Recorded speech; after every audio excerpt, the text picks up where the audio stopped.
اور کشمیر کے ایک بڑے لیڈر تھے جو قائد اعظم محمد علی جناح کے سیکرٹری بھی رہے، کیش خورشید، ان کے ساتھ جو ہے نا بہت ایک قربت کا وقت ملا کئی سال، اور میں نے دیکھا کہ ایک بہت بڑا آدمی، اس کے دل میں جو ہے نا وہ اس سری نگر کے لوگوں کی، مقبوضہ کشمیر کے لوگوں کی آزادی کی بڑی تڑپ ہے.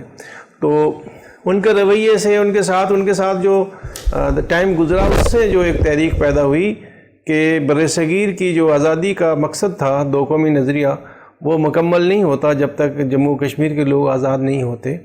تو میرے خیال میں ہر پاکستانی کو، ہر کشمیری کو اپنے طور پر جو وہ کر سکتا ہے وہ جدوجہد کرنی چاہیے.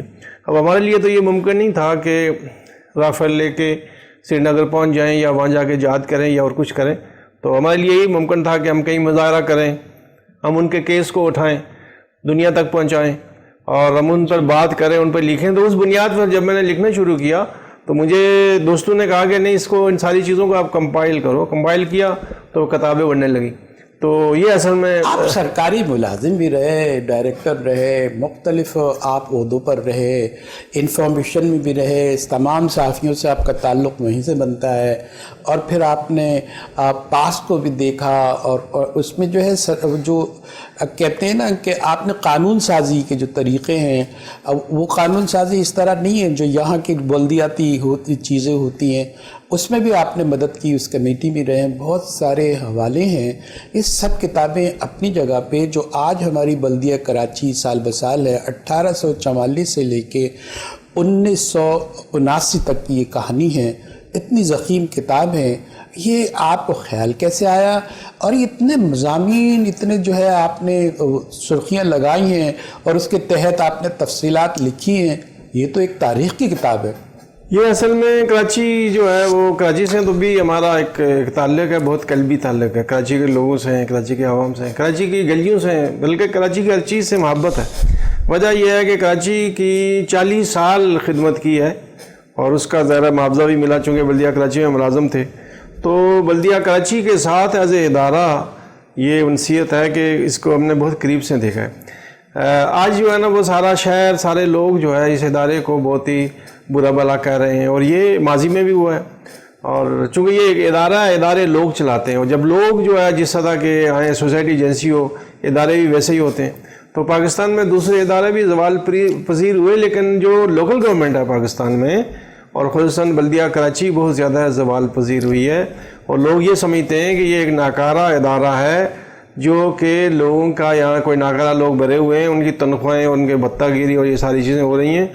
یہ عوام کی فلاح کے لیے کچھ نہیں اس نے کیا. تو یہ بہت سوال تو بنتا ہے نا، بالکل بنتا ہے، لیکن یہ بہت ضروری تھا کہ لوگوں کو اس کی وجوہات بھی پتہ چلے اور اس کا ماضی بھی پتہ چلے، کہ جب آپ اس کی قیادت، اس کی لیڈرشپ جس سطح کی دیں گے، ویسا ہی آپ کو رزلٹ ملے گا. میر جو ہے اغوانی صاحب بھی آئے جماعت اسلامی. نہیں، اس سے پہلے یہ جو کتاب ہے، یہ ہے 1844 میں جب انگریز اس ملک پہ آئے، اس خطے میں، خصوصاً سندھ میں جب انگریزوں نے انٹری ڈالی 1839 میں. تو 1844 میں انہوں نے کیپٹل کراچی میں، 43 میں کراچی شفٹ کیا، لاہور سے، حیدرآباد سے. تو اس کے بعد جب وہ کیپٹل تو لے آئے، یہاں فوجیں وجہ اپنے لے آئے، لائنز ایریا وغیرہ ادھر انہوں نے چھاونیاں بنائیں، لیکن یہاں انہوں نے، یہ ایک شہر نہیں تھا. اچھا، اب بہت سارے مورخ اس پہ لکھتے ہیں، اور تاریخ میں ظاہر ہے ٹکراؤ تو ہوتا ہے سوچ میں، مورخ کے درمیان تحقیق میں کچھ تضاد ہوتے ہیں، کچھ وہ. تو بہت سارے لوگ کہہ رہے ہیں کہ جی یہ قبل مسیح کا شہر ہے، بہت سارے لوگ کہہ رہے ہیں کہ قبل تاریخ کا شہر ہے، اور بعض لوگوں نے بلکہ صحیح بھی کہا ہے کہ ادھر حیدری کی سائڈ پہ جو ہے نا وہ انسانی آثار ملے گا جو منجو داروں سے بھی پرانے. تو یہ ساری چیزیں اپنی جگہ. اسی بنیاد پہ کوئی 30 نام رہے ہیں ماضی میں اس جگہ کے، اس شہر کے. اچھا، شہر تھی یا جگہ تھا، جو بھی تھا، گاؤں گوٹ جو بھی تھا، 30 نام سے تبدیل ہوتے، 30 نام سے تبدیل ہوتے جا کے کراچی پہ انگریزوں نے. لیکن اصل بات یہ ہے کہ 1729 میں جو سیٹھ بوجیول تھا، وہ ادھر اب ندی کے ادھر سے جب وہاں سیلاب آ گیا تو کراچی آیا، تو اسے یہاں دیکھا کہ یار یہ بندرگاہ کا ایک ماحول بنتا ہے یہاں. تو یہاں جو انہوں نے پڑاؤ ڈالا، یہ کھارا در اور میٹھا در. تو یہ ہے 1729. اس میں تو ایک انہیں 4 دیواری بنا کے تو اندر کوئی 200-250 گھر بنا دیا چھوٹے چھوٹے. لیکن وہ وہاں تک ہی قائم رہا. اور وہاں نہ کوئی جدید شہر کا تصور تھا, نہ وہاں کوئی ٹرانسپورٹ کا سسٹم تھا, نہ کوئی سڑکیں تھی اس علاقے میں, نہ کوئی اسکول تھا, نہ کوئی یہاں اسپتال تھا. شہر کا کوئی تصور نہیں تھا. تو جب چارلس نیپیر فوجیں مچھروں کے بیچارے, وہ ایک چھوٹی سی وہ جھونپڑیاں تھیں, لیکن وہ بھی جو بوجمل کا شہر تھا, وہ جو ٹاؤن تھا, اس سے باہر تھی وہ. اچھا ہاں, وہ اس نے ان کو جگہ دی تھی, لیکن انہوں نے کہا یہاں گھٹن ہے. تو وہ باہر نکل گئے اپنی آزاد فضاؤں میں, سمندر کے کنارے. وہ ہوا بھی آتی تھی, کبھی وہ جھونپڑیاں اٹھتی تھی, کبھی دوبارہ بنا لیتے تھے. تو وہ تو کھجور کے پتوں کی. تو اس کیفیت میں جب انگریز آئے تو انگریزوں کی تو انہوں نے تو قبضہ کیا. ان کا تو اپنے فوجیوں کو پروٹیکٹ کرنا تھا نا, کہ بیماریوں سے کیسے محفوظ ہو. اس کے لیے ان کو صفائی ستھرائی چاہیے, ایک ماحول چاہیے. اس لیے کہ لندن اور یہ یورپ اس وقت ماڈرن تو ہو چکا تھا, ایک شہر کا تصور تو تھا, وہاں ٹرانسپورٹ تھی, وہاں جہاز. تو یہ سارا, تو جب انہوں نے کہا اس کا شروعات کی, تو اب ایسے شروعات تو کی انہوں نے, لیبل کرنا شروع کر دیا, کچھ راستے بنانے شروع کر دیے, لیکن کوئی ادارہ نہیں تھا. اچھا ہاں, کوئی صفائی کون کرے. اب یہاں تعاون پھیلتا تھا, یہاں ایسا پھیلتا تھا, تو ہزاروں لوگ مرتے تھے. لیکن یہ آپ کی تو انہوں نے کیا کیا کہ سب سے پہلے چارلس نیپیر نے یہاں ایک بورڈ بنایا, کنونسی بورڈ. اس سے 3 ممبر تھے اس کے. اچھا, تو وہ بلدیہ کی بنیاد بنی. اس بورڈ نے, وہ بورڈ جو کہ 1854 میں 53-54 میں میونسپلٹی میں کنورٹ ہوا. اچھا, میونسپلٹی سے یہ آج بلدیہ عظمیٰ کراچی ہے. اب اس دوران پہلی سڑک, پہلا درخت, پہلی اینٹ جو ہے, پہلی گاڑی, پہلا پہیا, وہاں سے لے کے آج تک یہ شہر آباد اسی ادارے نے کیا. اور اس کی تاریخ آپ نے رقم اس کی, اب اس کی کنٹریبیوشن یہ ہے اس ادارے کی, کہ پولیس اس نے بنائی اس شہر میں, عدلیہ کیمسی نے بنائی اس شہر میں, یہ پورٹ جو ہے نا اس نے آرگنائز کی اس شہر میں, متحرک کی, کچھ بھی نہیں تھا اس شہر میں. کیمسی کے پاس ایجوکیشن اس نے سٹارٹ کی, بورڈ تھا اپنا اس کا. جب 1946 میں 445 سے زائد اسکول کیمسی کے جو بورڈ تھا, ایجوکیشن بورڈ, اس میں رجسٹر تھے سارے اسکول. ہاں, تو دنیا میں, ایک جدید دنیا میں ایک انسان کی جو ضرورت ہوتی ہے ایک ماڈرن شہر کے لیے, وہ اس بلدیہ نے, اس ادارے نے کراچی کے شہریوں کو وقتاً فوقتاً فراہم کی. اور اس کی خاص بات یہ ہے کہ دنیا میں جو میونسپلٹی ہوتی ہے وہ آبادی کے اوپر تعین کیا جاتا ہے اس کا, لیکن یہ دنیا کا واحد ادارہ ہے کہ یہ پہلے قائم ہوا, اس کے بعد اس نے شہر آباد کیا. اچھا, ہاں, یہ بھی اسی کی ایک تاریخ ہے. تو اسی لیے بہت ضروری تھا اس کا. اسی سے جنم لیا شہر اسی سے جنم لیا. میونسپلٹی شہروں میں جنم لیتی ہیں, کراچی اس میونسپلٹی نے تیار کیا, قائم کیا. یہ تو آپ نے وہ بنیاد بنا. یہ جو ہے لوگوں کو بتانا, کراچی کے لوگوں کو بتانا بہت ضروری تھا کہ اگر یہ شہر ملکہ مشرق رہا, یہ شہر روشنیوں کا شہر رہا, پہلی بتی جو ہے نا وہ کیمسی لائی یہاں, اگر یہ شہر عظیم شہر کہلایا, یا آج بھی بہت عظیم شہر ہے, ہم تو کہتے ہیں انشاءاللہ, تو اس کا ادارہ جو ہے نا, اس کا جو ماں ہے, اس کا جو بانی ہے, وہ عظیم تھا, اور وہاں کام کرنے والے لوگ عظیم تھے. آپ ان کے انگریز تھے صدور جو اس کے رہے, جو اس کو سربراہ رہے اس شہر کے, انگریز رہے, پارسی رہے, ہندو رہے, مسلمان رہے.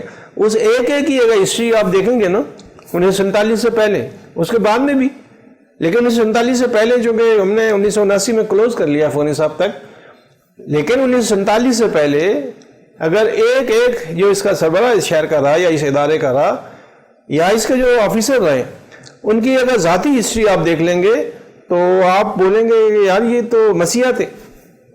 اور یہاں کے جو لوگ تھے, شہری تھے, جو پارسی تھے, انہوں نے اپنے سارے خزانے کا منہ کھول لیا لوگوں کے لیے. آج بھی کراچی جو ہے وہ چیریٹی میں نمبر 1 ہے, لیکن اس وقت کے جو پارسیوں نے جو خدمات دی ہیں یہاں کے شہریوں کے لیے, جہانگیر پارک, جہانگیر کوٹھیاری پارک, یہ جو سوبراج میٹرنٹی ہوم, لیاری کا جو ہے وہ آئی سپنسر اسپتال, یہ جزام اسپتال, کئی اور بلڈنگیں, کئی اور ادارے جو ہے نا وہ بنا کے گفٹ کیے. یہ ڈینشا جو نرسری ہیں, جعفر فدو جو ٹاور نرسری, یہ وہ پنسوری ڈسپنسری ہیں, یہ سارے لوگوں نے بنا کے گفٹ کیے. تو ان کو ریکگنائز کرنا, ایک جگہ جمع کرنا بہت ضروری تھا کراچی اس ادارے کے لوگوں افسروں کا یا اس ادارے کے سربراہان کا کردار، اس کے ساتھ کراچی کے وہ جو مخیر حضرات جنہوں نے اپنے ادارے بنا کے شہریوں کو ڈونیٹ کیے اور اس کی چابیاں KMC کو دی، اور KMC نے ان کو تحفظ دیا، محفوظ رکھا، آج تک پہنچایا شہریوں تک، بیچا نہیں۔ اس لیے اس کو جمع کرنا ایک جگہ بہت ضروری تھا۔ آپ کے ساتھ جو ہے نا پورا دن گزارنا ہوتا ہے بشیر صدوزئی کے ساتھ ایک دن، تب بھی شاید یہ کور نہ ہو یہ تاریخ۔ ناظرین ہمیں تو چھوٹا سا بریک لینا ہے، ہمارے پاس ایک فارمیٹ ہے، ایک ٹائم ہے، اسی میں ہمیں باتیں کرنی ہیں، اور ان کی ضخیم کتابیں ہیں جو ٹاورنگ لگتی ہیں، ان کی شخصیت کی بھی ترجمانی کرتی ہیں اور ہماری بھی مدد کر رہی ہوتی ہیں۔ یہاں ایک چھوٹا سا بریک لیتے ہیں، بریک کے بعد ہم پھر دوبارہ حاضر ہوں گے بشیر صدوزئی صاحب سے ان کی کتابوں کے بارے میں، خصوصی طور پر بلدیہ کراچی کے بارے میں جو انہوں نے سال بسال کی تاریخ رقم کیے، اس حوالے سے کچھ سوالات رکھیں گے۔ ہمارے ساتھ رہیے، ایک چھوٹا سا بریک۔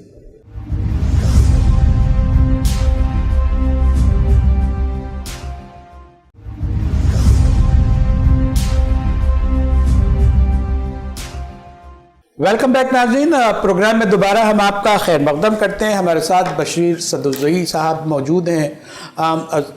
KMC میں آپ نے زندگی کے 40 سال گزارے ہیں، اور ایک اسی لیے جو ہے اتنی مستند اور اتنی موقر کتاب آپ یہاں آپ کی ہے، جو سن 1844 سے جو ہے بلدیات کراچی کی تاریخ پر ہے، اور 1979 تک کی یہ کتاب ہے، اور اس کے بعد دوسرا بھی ایک اسی کا ایک والیوم آنا ہے جس میں مشاہدہ ہوگا ان کا کہ وہ کس طرح کے واقعات ہوئے ہیں، وہ بہت دلچسپ ہوتا ہے، اس پر بھی ایک کتاب تقریباً اتنی ہی ضخیم کتاب ہوگی۔ بشیر صدوزئی صاحب، ہم دوبارہ پروگرام میں آپ کا خیر مقدم کرتے ہیں۔ یہ جو کتاب ہے، اس کے جو سیلینٹ فیچر ہوتے ہیں، جو اس کی خوبیاں ہوتی ہیں، جو ہمارے اسٹوڈنٹ کو مدد کر سکتی ہیں، ہمارے اساتذہ کو معلوم ہو سکتا ہے کہ اس کے اندر کیا ہے، ان کی انگریڈینٹس کیا ہیں، اس کے لوازمات کیا ہیں، ہم چاہتے ہیں کہ ایک چھوٹے چھوٹے آپ اسپیل میں آپ یہ بتا سکیں کہ اس کے لوازمات پر آپ کیا کہنا چاہتے ہیں، تاکہ لوگوں کی توجہ بھی حاصل ہو، اس سے استفادہ بھی ہو، اور جو ہے یہ جس طرح کی مفید کتابیں سب کی دسترس اصل میں جہانگیر صاحب اہم دو چیزیں سمجھنے کی نا، اگر ہم جو ہمارے طالب علم، ایک تو جو ہسٹری پہ تحقیق کر رہے ہیں، تاریخ پہ، کراچی کی شہر کی تاریخ پہ جو کر رہے ہیں، وہ دوسرا جو برصغیر میں اور خصوصاً بلدیات پہ جو بلدیاتی نظام ہے اس پہ جو لوگ کام کر رہے ہیں یا جو پڑھ رہے ہیں یا جو سمجھنا چاہ رہے ہیں، ان کے لیے بہت ضروری ہے کہ یہ 135 سال کا اس کا دورانیہ ہے۔ یہ خالی بلدیہ کا میں نے اس لیے نام لیا کہ انگریزوں جب یہاں برصغیر میں انہوں نے پوری حکومت قائم کر لی، وائسرائے آ گیا، سارا سسٹم آ گیا، تو اس کے بعد انہوں نے اس سوسائٹی کو ایک ماڈرن سوسائٹی بنانے کے لیے ایک جدید سہولتیں دینے کے لیے، یہ تو ہماری بات پہلے ہو چکی، اس میں نہیں، اس میں یہ ہے کہ انہوں نے یہ اس میں سفر ہے، پورا بلدیات کا سفر ہے۔ 1860 میں انہوں نے کیا کیا، 1880 میں وائسرائے ہند جو ہے وہ لاہور میونسپلٹی سے اس نے خطاب کیا اور برصغیر کے عوام کو کال دی کہ آپ آئیں اور آ کے حکومتی اداروں میں شامل ہوں، اور اس ملک کے جو سسٹم ہے گورنمنٹ کا یا اس کی ترقی میں شامل ہو کے اس کو خود چلائیں۔ اور انہوں نے کہا کہ جو پڑھے لکھے سمجھدار لوگ آئیں، یہ اس نے ایڈریس کیا لاہور میونسپلٹی سے۔ اس کے بعد جو ہے 1885 میں جو نظام بلدیاتی نظام دیا انگریزوں نے، اور وہ تھا بنیادی جمہوریتوں کا۔ پھر انہوں نے یہ ادارے جو ہے آہستہ آہستہ 1935-33 کو ایک سوال عوام کے جب حوالے کر دیا، تو عوام نے کیا کیا کہ جو منتخب لوگ تھے نا، یہ سارا سسٹم انہوں نے لوکل وسائل سے بنایا۔ اچھا، فیڈرل گورنمنٹ نے، یعنی جو لوکل وسائل سے اتنی ترقی، سارا کچھ۔ میں آپ کو ایک مثال دوں کہ کراچی میں اس میں جو ہسٹری آپ 1880 کے بعد کا اگر پڑھیں گے 2 چیپٹر، تو کراچی میں پانی لانے کا جو سسٹم تھا ڈملوٹی سے یا دریائے سندھ سے، یہ تو چارلس نیپئر نے 1844 میں یہ تصور دے دیا تھا۔ آپ کے الفاظ سے جو بٹوین دی لائنز بات کہی جا رہی ہے کہ اس کے بعد سے تو کوئی کام ہوا ہی نہیں۔ نہیں، میں آپ کو بتا رہا ہوں نا، جب KMC نے سب تو انگریز کر گئے، ہمارے یہ جو کالے انگریز کیا کریں گے؟ نہیں، KMC نے جو لیڈرشپ یہاں کی لوکل لیڈرشپ کے حوالے کیے نا یہ ادارے، تو کراچی کے جو لیڈرشپ تھی یا جو بلدیہ میں جو الیکٹڈ لوگ تھے انہوں نے کہا کہ پانی تو یہاں نہیں ہے. پہلے تو لیاری ندی یا یہ جو شہر کے اندر کنویں تھے جہانگیر پارک آرام باغ وغیرہ یہاں سے یوز ہوتا تھا. تو انہوں نے کہا جی ڈملوٹی سے کنواں, اس پہ بہت خاصے پیسے لگ رہے تھے. انہوں نے کئی قراردادیں پاس کی اور وہ قراردادیں کمشنر سندھ کے تھرو واسرائے کو گئیں, مرکزی گورنمنٹ کو گئیں. وہاں صاف انکار ہو گیا کہ جی آپ کو کوئی مدد نہیں کی جا سکتی, کہ ہم غلام قوم ہیں. نہیں یہ مسئلہ نہیں تھا.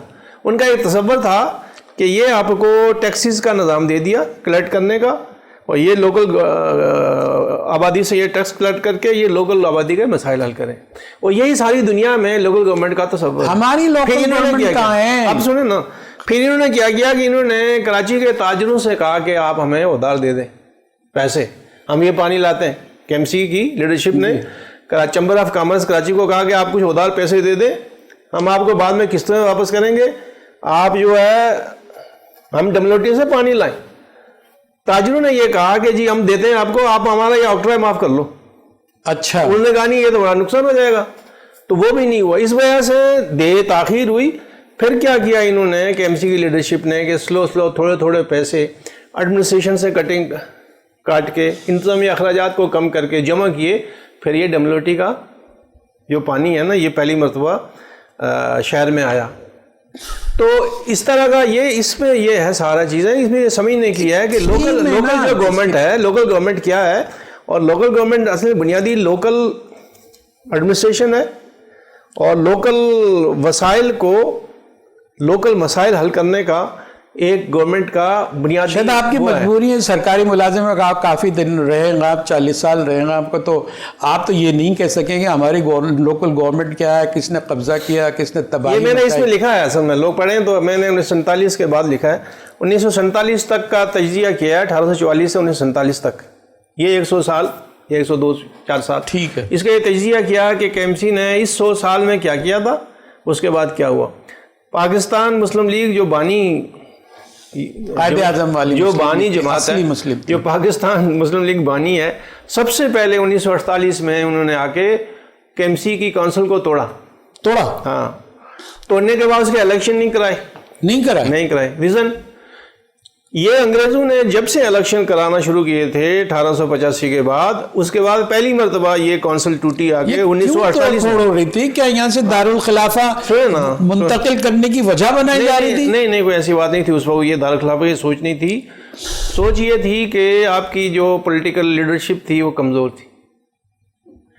پولیٹیکل لیڈرشپ تو ایک ہی ہوگی نا, اس وقت پاکستان آزاد ہوا تھا, وہی لوگ قائد اعظم محمد علی جناح رحلت فرما چکے تھے, اور حکیم محمد حسن کے بعد جو ہے وہ جب کونسل آئی تو وہ انہوں نے توڑنے کے بعد کہا کہ اب یہ یا نئی حلقہ بندیاں ہوں گی. جو حلقے ہوئے تھے وہ تتر بتر اس لیے ہو گئے کہ آدھی آبادی ادھر چلے گئی, آدھی آبادی ادھر ہو گئی, فرسٹ مردم شماری ہو, پھر حلقہ بندی ہو. یہ 1954 میں جب دوبارہ انہوں نے الیکشن کرائے وہ پھر توڑ لی, پھر ایک الیکشن کرائے وہ توڑ لی. آخری کونسل ایس ایم توفیق صاحب کی توڑی ایوب خان نے, اور وہ کوئی 2-2.5 مہینے میر رہا. تو اس کے زیادہ بھی تعمیر کم ہوئی. سن لینا اس کے بعد کیا ہوا کہ یہ جو ادارہ سرکاری آفیسروں کے حوالے ہو گیا. 1979 بھٹو صاحب نے بہت ایک اچھا دستور دیا تھا, ایک آئین دیا تھا لوکل گورنمنٹ کا, پیپلز لوکل گورنمنٹ دیا تھا. ہاں انہوں نے ایک آرڈیننس جاری کیا تھا, پیپلز لوکل گورنمنٹ آرڈیننس. لیکن بدقسمتی سے یہ ہے کہ اس پر انتخابات نہیں ہو سکے. اس کے بعد ایوب خان نے آگے وہی ختم کر لیا. نہیں سوری, ضیاء الحق نے آگے وہی ختم کر لیا. ایوب خان نے تو 1933 کا جو ایکٹ ہے ختم کرنے کے بعد یہ کیا کہ بنیادی ڈیموکریسی آپ کو یاد ہوگا شروع کی, وہ اس کا بھی حوالہ دیا کہ انہوں نے یہ کیا کہ جو سربراہ تھا ادارے کا پورے پاکستان میں, اور ہم کے ایم سی کا حوالہ دیں, کے ایم سی کا جو الیکٹڈ آدمی تھا وہ وائس چیئرمین تھا, اور چیئرمین ڈپٹی کمشنر تھا. تو مقصد یہ ہے کہ جو چیئرمین تھا, جو با اختیار پوسٹ تھی, وہ تو بیوروکریسی کے پاس ہی رہی. تو ایوب خان کی ڈیموکریسی جو ہے نا 2nd نمبر پہ تھی. تو لہٰذا ایوب خان کی ڈیموکریسی کو آپ لوکل گورنمنٹ کا مضبوط انسٹیٹیوٹ نہیں کر سکتے. ظاہر اختیارات وہ ہیں, اختیارات اوپر, اور منتخب بھی ان کا نظام یہ تھا کہ وہ جو ووٹ جن کو ملتے تھے وہ جا کے ان کو گورنمنٹ نے اپنا الیکٹورل کالج کے لیے کام کیا تھا. لیکن اگر وہ چیئرمین یا میئر یا جو بھی عہدہ تھا کہ سربراہ بلدیاتی ادارے کا الیکٹڈ آدمی ہوتا تو ہم سمجھتے ہیں کہ وہ ڈیموکریسی تھی، بنیادی ڈیموکریسی۔ ایوب خان کی بنیادی ڈیموکریسی کو ہم ڈیموکریسی تسلیم نہیں کر سکتے، اس لیے کہ وہ اس نے اپنا الیکٹورل کالج بنایا تھا۔ اگر وہ ڈیموکریسی ہوتی تو ادارے ڈیموکریٹ کے پاس جاتے، لیکن ڈیموکریسی ہونے کے باوجود، اس کے بی ڈی ممبر منتخب ہونے کے باوجود اداروں کے سربراہ سرکاری آفیسر ہی رہا۔ اچھا، چیئرمین سرکاری آفیسر ہی ایک تھا۔ بات آپ کو کاٹ رہا ہوں، یہ روایت جو ہے وہاں سے پڑھی جو آمریت کا دور کہلاتا تھا، اور پھر جو ہے الیکشن بھی انہوں نے جس طرح کروائے لوکل باڈیز کو بنیادی، اب یہ دیکھیں کہ اب بھی ایڈمنسٹریٹر آ گیا ہے۔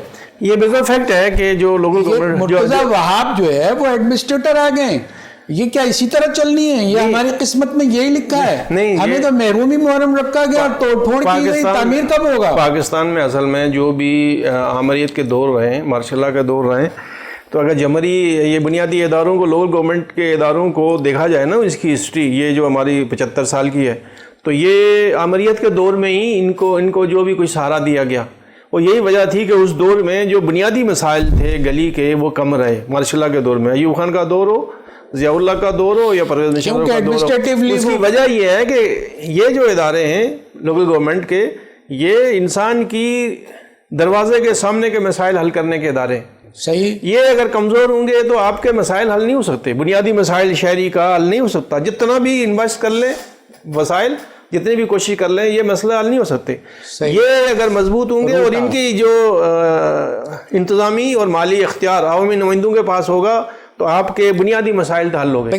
تو مارشل لا کے لوگوں کے، مارشل لا کو طول دینے کے لیے آمریت نے اس ادارے کو مضبوط کیا تاکہ لوگوں کا جو شور کم ہو، کوئی مومنٹ کم چلے ہی چلے، تو اس میں وہ کامیاب ہوئے۔ لیکن ہم ان کو یہ بلیم ہی نہیں دے سکتے کہ یہ جمہوریت اس ملک میں پٹری سے اتری ہے، وہ ٹوٹل وہی قصوروار ہے، ایسا نہیں ہے۔ آئین بھی ٹوٹا، ساری چیزیں ایسا نہیں ہے، نہیں ٹھیک ہے، سرکاری ملازم جاگ گیا آپ کا، نہیں وہ بالکل صحیح ہے، آئین بھی ٹوٹا، ساری چیزیں غلط ہوئیں، لیکن ٹوٹل انہی کو بلیم نہیں دے سکتے۔ وجہ کہ مارشل لا اس ملک میں، مارشل لا کی راہ ہموار کرنے میں اولیت، پوری اسٹڈی اس میں نے لکھا ہے، مسلم لیگ جو بانی تھی نا بھائی، ایک چیف آف آرمی اسٹاف کو آپ نے وزیر داخلہ کیوں بنایا؟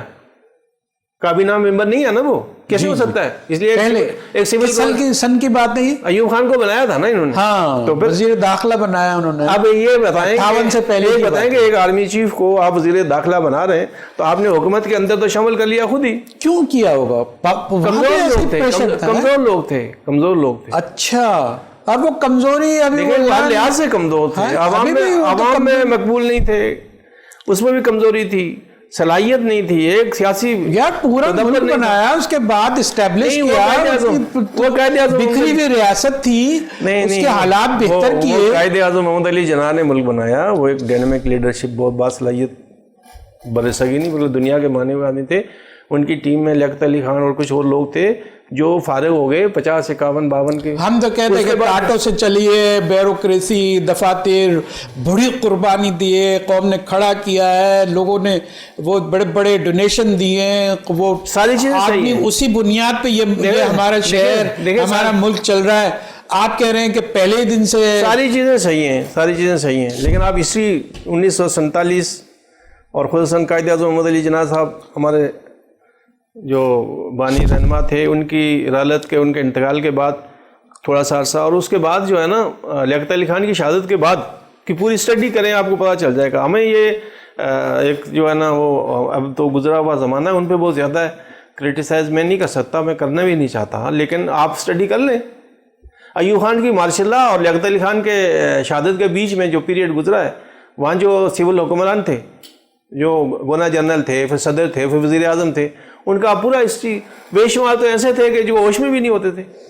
ہاں جی، وہ تو پڑھا ہے نا، تو اب اس صورت میں آپ کیا بلیم کریں گے کسی کو؟ اصل بات یہ ہے کہ اپنا ابتدائی چند سالوں کے بعد بیوروکریسی اسٹیبلش نہیں ہونے دی، اور یہ کام جو ہے اسٹیبلشمنٹ کا تھا۔ نہیں، ہم دیکھیں وہ سیاسی پارٹیاں تھیں نا، آج اگر سیاسی پارٹیاں اس ملک میں کتنا شور ہو رہا ہے، وہ کھا گیا، وہ پی گیا، تو ان سیاسی پارٹیوں میں کیا یہ جو ہماری سیاسی پارٹیاں، ہماری جو جمہوریت ہے، یہ مغربی طرزی ہے نا، مغربی طرز ہے. تو آپ یہ بتائیں کہ جو مغرب میں جمہوری پارٹی، جو مغرب میں سیاسی پارٹیاں ہیں، ان کا جو طرز سیاست ہے یا طرز حکمرانی ہے وہ ہماری سیاسی جماعتوں میں ہے؟ نہیں، بالکل نہیں ہے. تو پھر کیا وہ کہتے ہیں کہ بھائی پیدا نہیں کرنے دیے. دیکھیں یہ 15 سال اور رسیاں ہلاتا ہے. آج جمہوریت میں بھی ہمیں پرانی بات ہم چھوڑ دیتے ہیں. کہہ تو یہی رکھ جا رہے ہیں. آپ سنیں نا کہنے کا، آپ یہ 3 ٹینیور جو عمران خان تیسرے ٹینیور میں آ گیا نا، پیپلز پارٹی، مسلم لیگ نون اور یہ پی ٹی آئی، 3 ٹینیور، یہ 15 سال لگا دیں، 13 سال تو ہو گئے نا تسلسل سے جمہوریت. دیکھیں جمہوریت بغیر بلدیاتی ادارے مضبوط ہوئے مستحکم نہیں ہو سکتی. جمہوریت بغیر تعلیمی اداروں میں یونین بحال ہوئے لیڈرشپ نہیں نکل سکتی. جمہوریت بغیر ٹریڈ یونین، سن لیں، بغیر ٹریڈ یونین کو مضبوط ہوئے جمہوریت ملک میں یا معاشرے میں مستحکم نہیں ہو سکتی. تینوں جو انسٹیٹیوٹ ہیں یہ 13 سال میں کتنے انہوں نے ترقی دی آپ بتا دیں، جس میں جو ہے ناظرین جس موڑ پہ ہماری گفتگو ہے، گرما گرم بحث اس میں جاری ہے، کراس کوشچن ہو رہے ہیں، اس کا کاؤنٹر بھی کیا جا رہا ہے. یہاں ایک چھوٹا سا بریک لیتے ہیں، بریک کے بعد دوبارہ حاضر ہوتے ہیں. ہمارے ساتھ رہیے.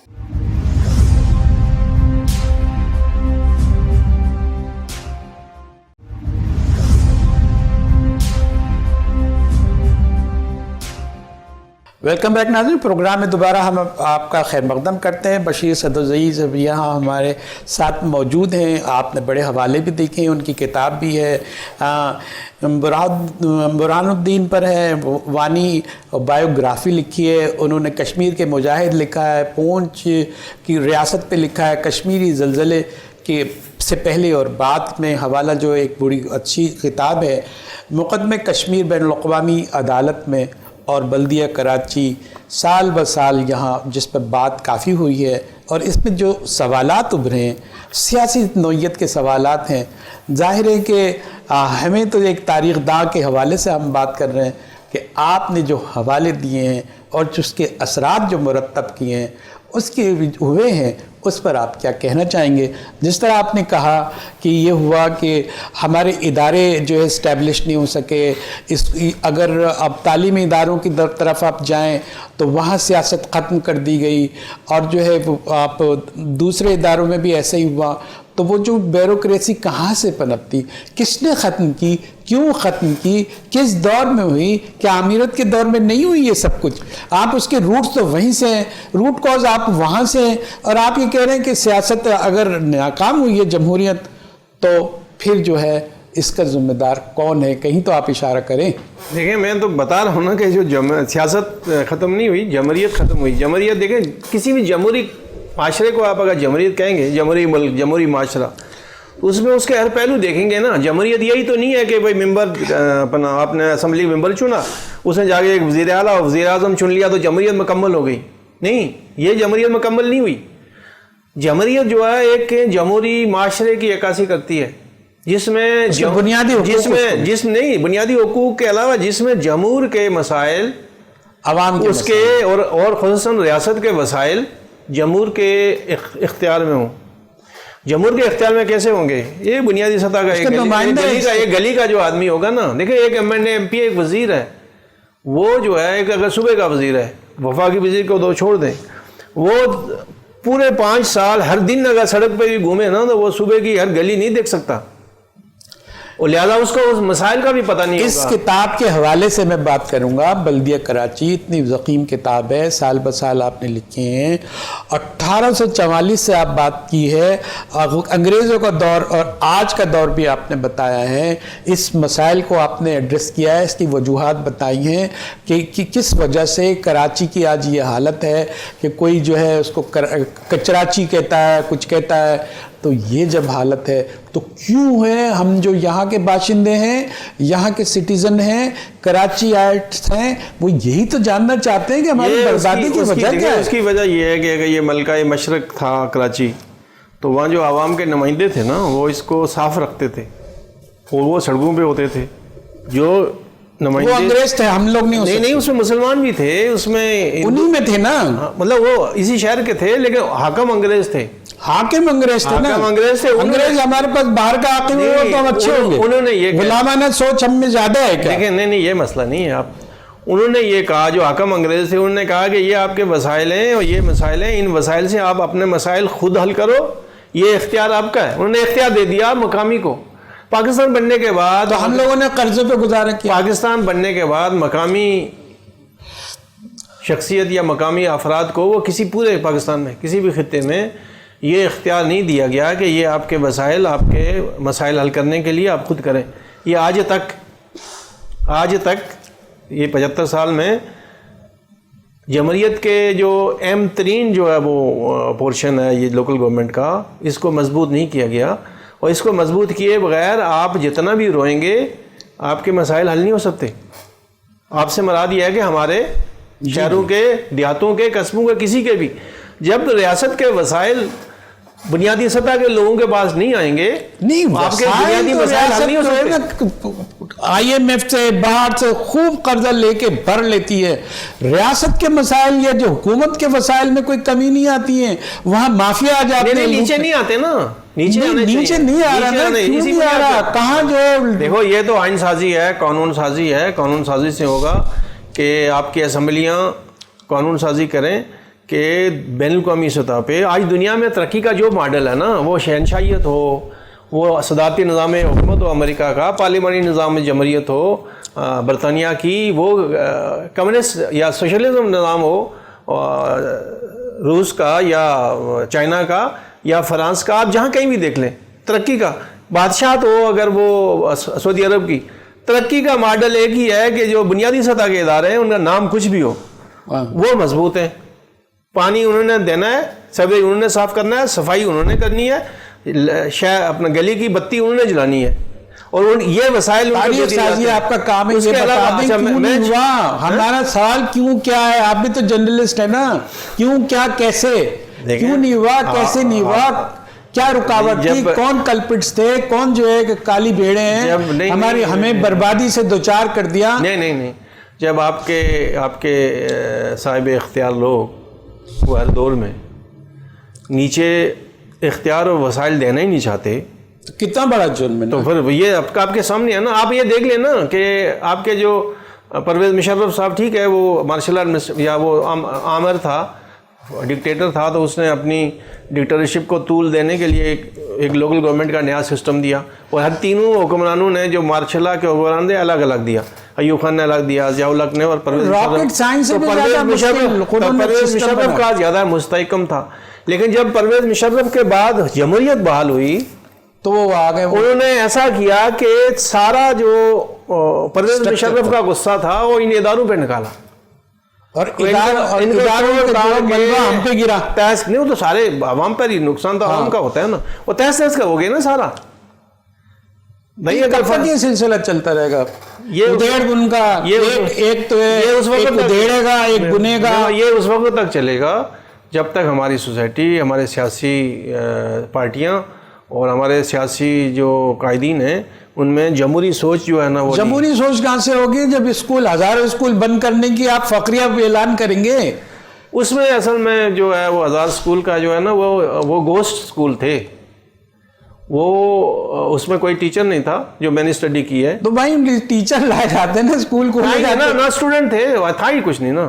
کیوں نہیں آئے؟ وہ تو جعلی تھے نا، بجٹ پچھلے والوں نے بنا دیا، وہ تو بجٹڈ تھے. تو وہ اچھا کیا، وہ جو ہمارے منسٹر ہیں انہوں نے وہ بند کر کے اربوں روپیہ بچا کے اسی ایجوکیشن کے دوسرے انسٹیٹیوٹ پہ خرچ ہوگا. وہ بہرحال آپ کا موقف ہے. ناظرین، آج ہمارے پروگرام کا وقت تقریباً ختم ہو چلا. ہم نے جو آج باتیں کی ہیں اس کی اہم ترین بات یہ تھی کہ ہمارے جو مصنف ہے جنہوں نے بلدیہ کراچی پہ اتنی ضخیم کتاب بھی لکھی ہے، ان کی اور مزید 5 کتابیں ہیں جس کا پہلے ہم تعارف کرا چکے ہیں. آپ کا تعلق بلدیہ کراچی کے مختلف شعبہ جات سے ہے، آپ جو ہے بہت کچھ جانتے ہیں. اس سے ہم نے فائدہ اٹھانے کی کوشش کی. وہ سوالات رکھیں کہ کراچی کی تاریخ کیا ہے، اور اس کی تاریخ پچھلی جو ہے وہ انگریز کے زمانے سے لے کے ہمارے جو میئرز آئے تھے، جو اس میں آمریت کا دور بھی آیا. بڑی ہم نے وضاحت اس لیے کراس کوشچن کیے کہ ہم یہ جاننا چاہتے تھے. ایک مورخ ایک تاریخ لکھتا ہے تو وہ بڑے مراحل سے گزرتا ہے، اس کا مشاہدہ بھی ہوتا ہے۔ اب آپ کا کہنا یہ کہ آپ مشاہدات پر اپنی ایک کتاب لا رہے ہیں جس کا والیوم 2 ہوگا، اس میں بہت ساری باتیں کی جا سکیں گی۔ خدا کرے کہ حقیقت جس طرح آپ نے ابھی بیان کی ہے وہی اسی ہمت کے ساتھ اپنے مشاہدات کوئی بھی کتابی شکل میں دیں، اپنی یادداشتوں کا بھی ذکر کریں اور ہمیں بتائیں، کیوں رہنمائی سب سے اہم بات ہے۔ اور ہمارے پروگرام کا جو نام ہے وہ سچ ہے۔ سچ کی تلاش ایک لحاظ سے بہت اہم ہوتی ہے کہ جہاں بھی سچ ملے اسے عوام تک ضرور پہنچنا چاہیے تاکہ ان کے شعور اور ادراک کو جو ہے وہ زیادہ وسعت ملے، چیزوں کو زیادہ سمجھنے کی صلاحیت ہو، اپنے حقوق کو جانیں، اور وہ جو بھی چیزیں ان کے لیے ضروری ہیں اگر کوئی نہیں لانا چاہتا ان کے لیے حقوق کے لیے اور کہیں سلب کیا جا رہا ہے، اپنے اپنے مفادات میں جو بیرر کھڑے کیے جا رہے ہیں نیچے تک وہ نہیں آتا، تو اور یہی جو روٹ کاز ہوتی ہے کہ روٹس تک جو ہے وہ اس کی دہلیز تک چیزیں پہنچنی چاہیے۔ انگریزوں نے بھی کیا، اور یہ کہا جا رہا ہے جس گفتگو کا یہ نکلا ہے کہ جو عامر تھے انہوں نے بھی ایسے اقدامات کیے، وہ بولے ان کے مفادات میں تھے کہ وہ چاہتے تھے اقتدار کے لیے ان کے مدد ملتی، لیکن ان کی سب سے بڑی اہم پہلو یہ تھا کہ آپ کو انہی کے بھلائی میں ہوں، لیکن آپ کی بھلائی میں مثبت تھی کہ آپ کی گٹر، آپ کے پانی کا نظام وہ ضرور کوشش کرتے تھے لیکن کہ وہ آپ کو درست حالت میں ملیں۔ لیکن اس کے بعد جو ہے جمہوریت آئی ہے تو پھر یہ بڑھ گئی ہے، اس کے ساتھ مسائل اتنے ہوئے ہیں، اس کو ایڈریس نہیں کیا گیا۔ آج حالت یہ ہے کہ آج کراچی کچرے سے بھرا ہوا ہے، جو اب خدا کرے کہ اس پہ بھی ایک چیزیں آئیں، ان کو نمایاں کیا جائے کہ ہماری بدبختی میں آپ کو پیدا کرنے میں، جنم دینے میں کون کون سے عوامل شامل ہیں۔ ناظرین، ہم اجازت لیتے ہیں اپنے مہمان بشیر ستوزئی سے، ہم مبارکباد دیتے ہیں کہ اتنے اہم مسئلے پر بات کی ہے۔ چونکہ آپ نے تو تاریخ لکھی ہے لیکن ہم نے کچھ کراس کوشچن کر کے یہ احساس کرنے کی کوشش کی ہے کہ ظاہر ہے جس نے کتاب لکھی ہے اس کو درد بھی ہوگا اور اس کا احساس بھی ہوگا، اس سے بھی ہم نے فائدہ اٹھایا ہے۔ یہاں ہم اپنے پروگرام کا اختتام کرتے ہیں۔ بشیر ستوزئی جو آج کے ہمارے مہمان ہیں، ان کے ساتھ اپنے میزبان جہانگیر سید کو اجازت دیجیے، پھر کسی دوسرے ان کا ایڈیشن آنے والا ہے، اس میں دوبارہ ہم مدعو کریں گے، پھر باتیں کریں گے، مشاہدہ اور یادداشتیں ان کی آپ سے شیئر کریں گے۔ تب تک کے لیے اجازت، اللہ حافظ۔